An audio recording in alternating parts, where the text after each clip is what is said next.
नमस्कार, AB star news देख रहे हैं आप और मैं हूं आपके साथ सोहन सिंह।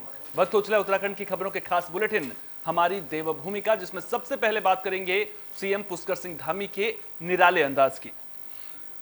दरअसल मुख्यमंत्री पुष्कर सिंह धामी 2 दिन के दौरे पर उत्तरकाशी पहुंचे। इस दौरान सीएम धामी शिरोर गांव में मंडवा की बुआई करते नजर आए। सीएम धामी के इस अंदाज ने सभी का दिल जीत लिया। दरअसल सरकार मिलेट्स को बढ़ावा देने के लिए लगातार प्रचार कर रही है। दुनिया भर में भी मिलेट्स की मांग बढ़ रही है। राज्य सरकार ने भी मिलेट्स को बढ़ावा देने के लिए करीब 73 करोड़ रुपए की धनराशि स्टेट मिलेट मिशन को दी है। सरकार पर्वतीय क्षेत्र के किसानों से मंडवा, झंगोरा, चौलाई जैसे मोटे अनाजों की खरीद एमएसपी पर भी कर रही है और किसानों को इसका ऑनलाइन भुगतान भी किया जा रहा है। लेकिन जो ये तस्वीरें सामने आई हैं, तो सरकार किस तरह से मोटे अनाज के प्रचार प्रसार के लिए प्रतिबद्ध नजर आ रही है, लोगों को इसके फायदे बता रही है, उसकी बानगी पेश करती हुई यह तस्वीर नजर आ रही है। आप तस्वीरों के जरिए देख सकते हैं किस तरह से मुख्यमंत्री पुष्कर सिंह धामी का ये किसान वाला अंदाज लोगों के दिलों को जीतता हुआ नजर आ रहा है।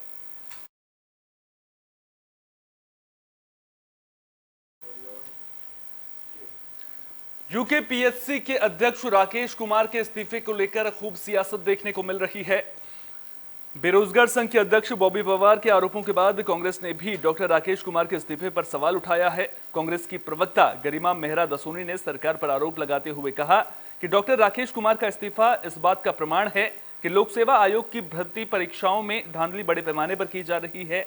पहले अधीनस्थ सेवा चयन आयोग के अध्यक्ष का इस्तीफा और अब लोक सेवा आयोग के अध्यक्ष ने भी अपने पद से इस्तीफा दिया है, जिसका मतलब है कि आयोगों की परीक्षाओं में सब कुछ सही नहीं चल रहा है।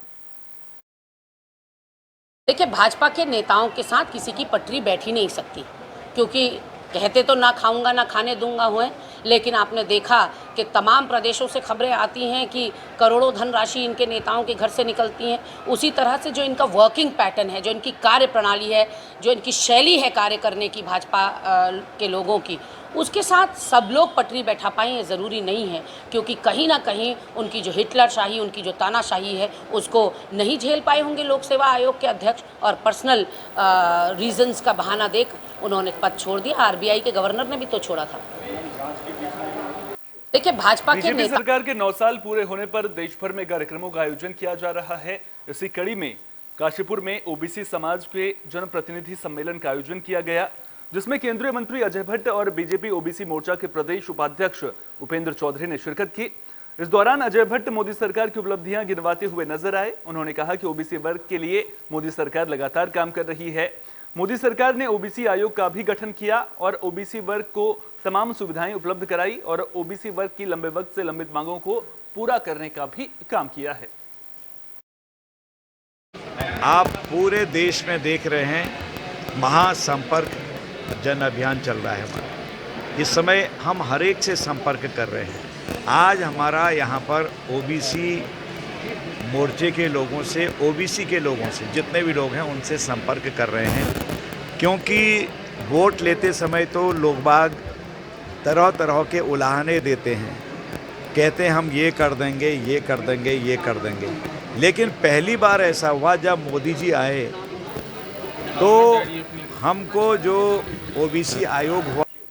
अगले साल लोकसभा चुनाव होने हैं, लिहाजा सभी पार्टियों ने कमर कस ली है। साथ ही साथ आरोप प्रत्यारोपों का सिलसिला भी शुरू हो चुका है।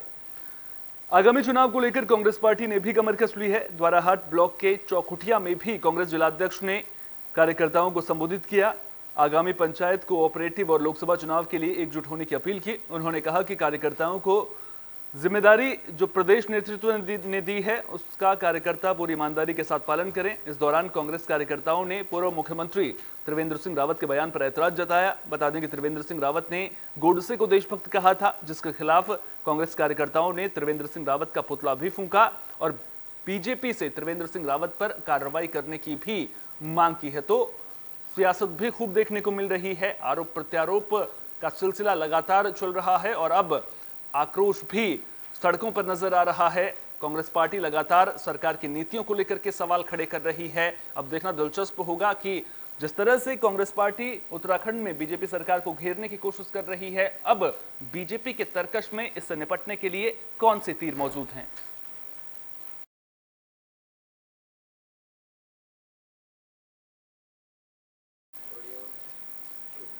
देहरादून को स्मार्ट सिटी बनाने की कवायद जोरों पर है। इसको लेकर लगातार काम भी चल रहा है और अब इस बीच धर्मपुर से बीजेपी विधायक विनोद चमोली का बयान सामने आया है।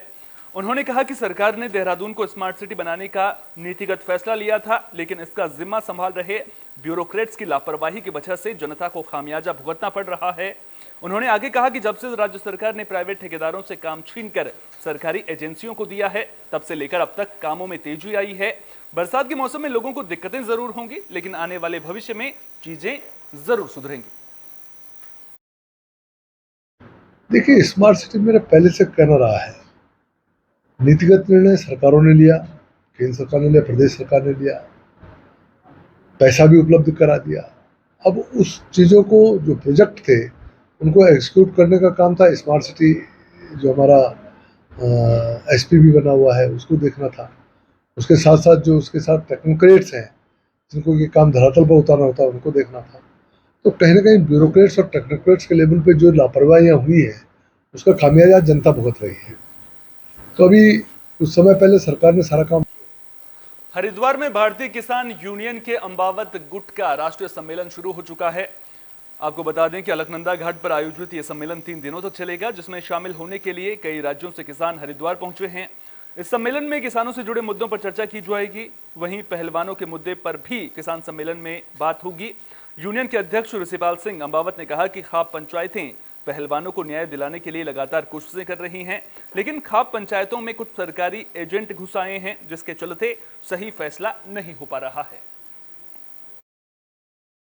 देखो, खाप पंचायत नहीं, खाप पंचायतों में भी मैं ये कह रहा हूँ, खाप पंचायत हमारे जो समाज की एक ऐसी ये पंचायतें रही हैं कि जो डिसीजन होते थे पंचायत चबूतरा पर कर दिया, जो फैसला खाप पंचायत ने लिया सही फैसले लेती थी। पर मैं यही कहूँगा कि इसमें भी कुछ गलत लोग घुस गए, दलाल टाइप के, जो सरकारी दलाल हैं वो पंचायतों में घुस गए, नहीं तो ये फैसला हो जाता। जुलाई में कांवड़ यात्रा शुरू होनी है, लिहाजा प्रशासन अभी से मुस्तैद नजर आ रहा है। एसएसपी श्वेता चौबे ने नीलकंठ पैदल मार्ग का निरीक्षण किया है। इस दौरान अधिकारियों को तमाम व्यवस्थाओं को दुरुस्त करने के निर्देश भी दिए गए हैं। तो लक्ष्मण झूला पौड़ी में भी प्रशासन मुस्तैद नजर आ रहा है। एसएसपी ने नीलकंठ पैदल मार्ग पर लक्ष्मण झूला से नीलकंठ तक पैदल निरीक्षण किया। इस दौरान 3 अस्थायी चौकियां पैदल मार्ग पर खोलने, पैदल मार्ग को 3 सेक्टर में बांटने और पुंडरासू में 3 शेड का निर्माण कराने के निर्देश दिए गए। पैदल मार्ग पर स्ट्रीट लाइट लगाने और टूटी सड़क को दुरुस्त करने के निर्देश भी एसएसपी ने दिए हैं। मोबाइल नेटवर्क की कमी को देखते हुए पुलिस को वायरलेस सेट लगाने और स्पेशल पेट्रोलिंग टीम पैदल मार्ग पर लगाने के लिए भी कहा गया है। इसके अलावा बरसात के मौसम में आपदा को देखते हुए एसडीआरएफ की तैनाती करने का निर्देश भी एसएसपी ने दिया है।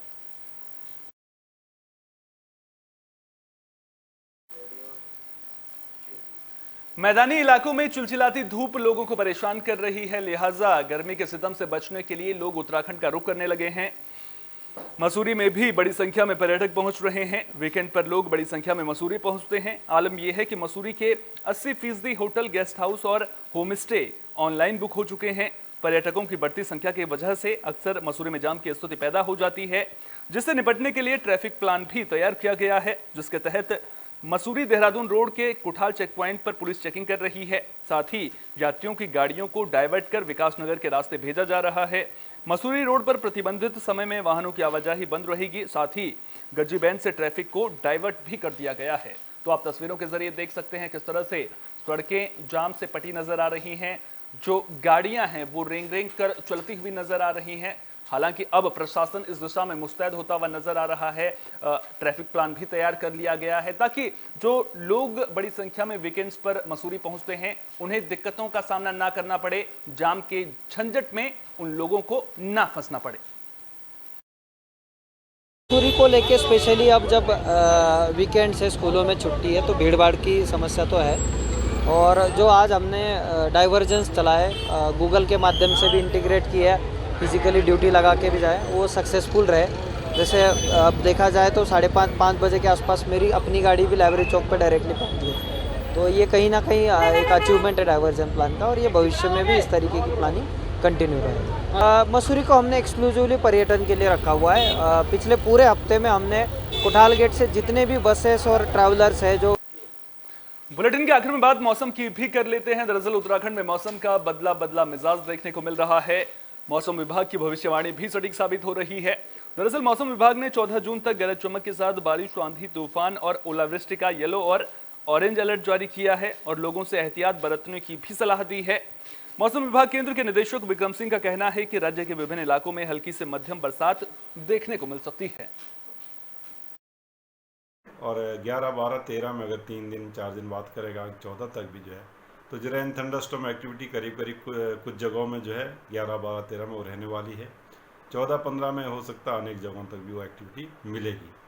तो अगर कल से बात करें जो मैदानी हमारे डिस्ट्रिक्ट्स है जिसमें कि देहरादून भी है या फिर हरिद्वार है, उधम सिंह नगर है या उससे लगे हुए नैनीताल और है जो इधर पौड़ी डिस्ट्रिक्ट का भी जो प्लेन वाला एरिया है, तो इनमें देखेंगे कल परसों 2 से 3 दिन आगे जो है कल से जो थंडरस्टॉर्म एक्टिविटी वो काफ़ी मॉडरेट से सीवियर तक रहे। इस बुलेटिन में मेरे साथ इतना ही। देश दुनिया की तमाम अहम खबरों के लिए बने रहिए AB स्टार न्यूज़ के साथ। फिलहाल दीजिए इजाजत।